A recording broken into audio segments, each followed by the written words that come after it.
today what I'm going to be showing you is how to do a 2-point perspective. And there are a lot of different ways to do a 2-point perspective, and I'll do some other videos on different ways.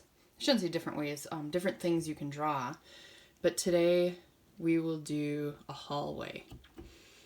1-point perspective, when you do a hallway, it's almost like you're sitting looking down one hallway. 2-point perspective, it's as if you were sitting and looking at a corner, and there's one hallway going off to your right and a different hallway going off to your left. So the first thing I'm going to do is make my horizon line. And for this, I've got it about in the center, but it doesn't have to be exact. Now, with 2-point perspective, you have 2 vanishing points. So I've got one over here and one over there. So that's how you want to set it up. And then what I'm going to do is somewhere in the center of my paper, I'm going to make a line, which is going to be the corner that I'm looking at. Now, if you were actually sitting and looking at the hallways, you would be able to decide how tall this line should be. I'm just kind of doing it imaginary. I'm not really looking at a hallway. If I make it way too tall, the hallways will be really short and I'll be really close to this corner. If I make it really short, it's going to be really far away. So I just kind of made mine about in the middle.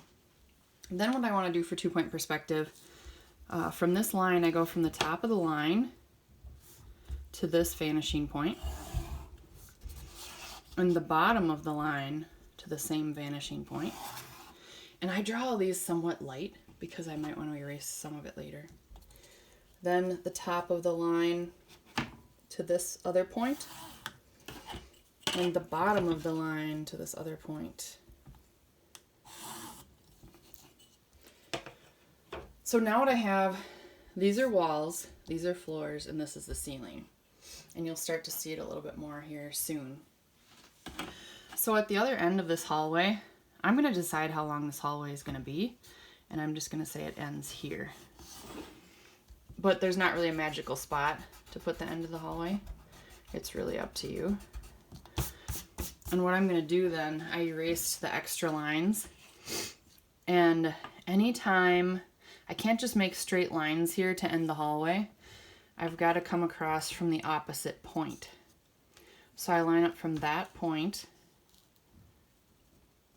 to this corner, and then I make a line. And I still line up from that point to this other corner and make a line. So now this, excuse my sniffling, sorry. This could be a doorway, right? I could turn it into a doorway that's like at the end of the hallway. So maybe this is the door frame. I could hang like an exit sign. If I make an exit sign though, these lines here have to go to this opposite point and match up. So they have a slight angle on them.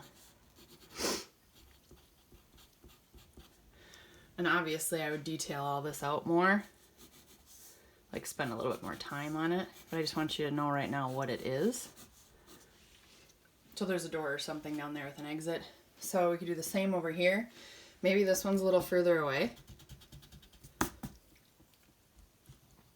So maybe I'm going to close it off way down there. And then again, when I make my other lines, I have to come from the opposite point across. So I line up from here to the opposite point and make the line. From here to the opposite point and make a line. And then it's up to me if I want that to be another hallway turning or a door. You can decide. Now, let's say that these are just brick walls. So on this brick wall, I'm going to make lines where I want the bricks to match up. And you could measure these out if you want to make sure that they're really equal. I just don't want the video to get too long. So I'm going to go from each line that I made to this point and make a brick line. Next line to this point, make a brick line. I'll just keep doing that.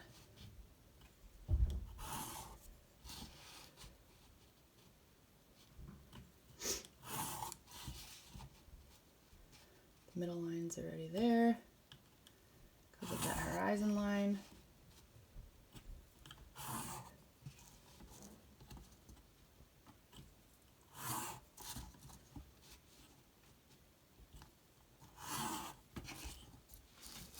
Now I have to do the same thing on the other side, but this time I'm going to line up from this point to each of these. And I'll speed this up now. Okay, now that I have all those lines made, I want to make my cross lines. And some brick patterns are all staggered, but typically, like if this were at school, they wouldn't be staggered. A lot of times they're just stacked block. So what you want to do though is your lines further away are going to be pretty close together, but as they get closer to you, they're going to be further apart. So back here they're close together, but as they get closer to you, and I would do all these with a ruler unless you've practiced a lot, they will get further apart. Just because that's what happens when things are further away. They kind of look squished because of the distance. So I'll speed up the other side here while I do the same thing.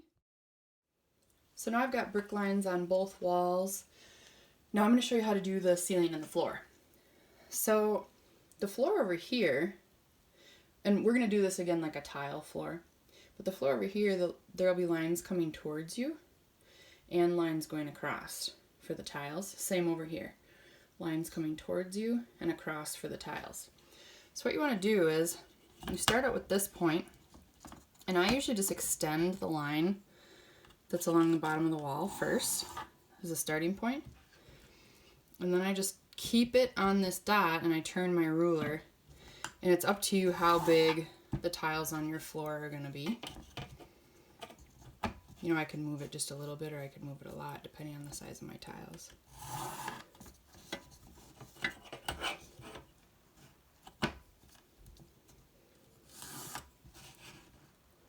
I'm just going to keep it on that dot every time, just keep turning it. So there's my tiles coming towards me.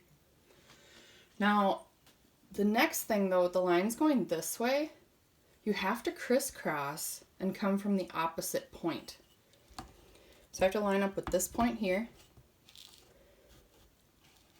And then again, remember your lines far away are going to be pretty close together. But as they get closer, they will get bigger and bigger. So I'm keeping on this point, and I'm just turning my ruler down and keeping it on that point the best that I can here.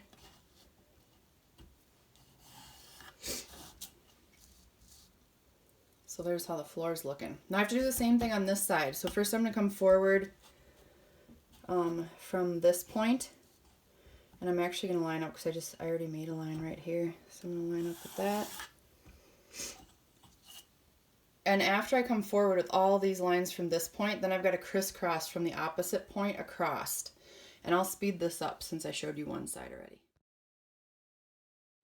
So now the floor is all done. I now have to do the same thing to the ceiling. And again, we're going with ceiling tiles, kind of like what we'd have at a school.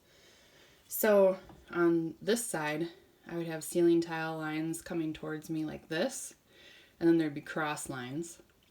Same over here, ceiling tile lines coming towards me like this, and cross lines. It's the exact same as the floor. In fact, if you flipped your paper upside down, you could just do another floor. But I'm going to keep it this way. And I'm going to make the tiles a little bit bigger, because light tiles are usually a little bit bigger. So I'm going to line up with this point right along the wall and extend that line, and then I'll just start turning and use the other side of my ruler so I can tell how big my tiles are.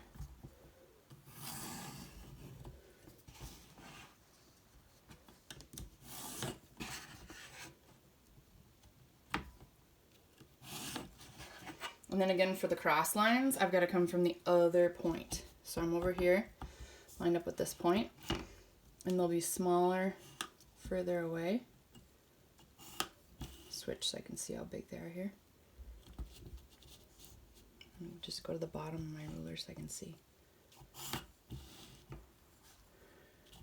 And they'll get a little bit bigger as they get closer. Now I could go in here and make more specifically, because there's usually ceiling tiles and then there's lights, right? So I could shade some of these more to look like the actual light and frame them out. I'll do the other side a little bit faster since it's going to be the same thing. So this is now the basic start of a 2-point perspective hallway. From here you could detail things out. So I could go in and add chairs or trash cans. If I had a trash can, I just have to make sure that it's sitting on the floor, right? If it's not on the floor, it's going to look like it's floating. I could add doorways. So let's try a doorway right here. I'm following the brick lines that are already there, but if I wasn't, I need to make sure the top of this door and the bottom of this door go to a point.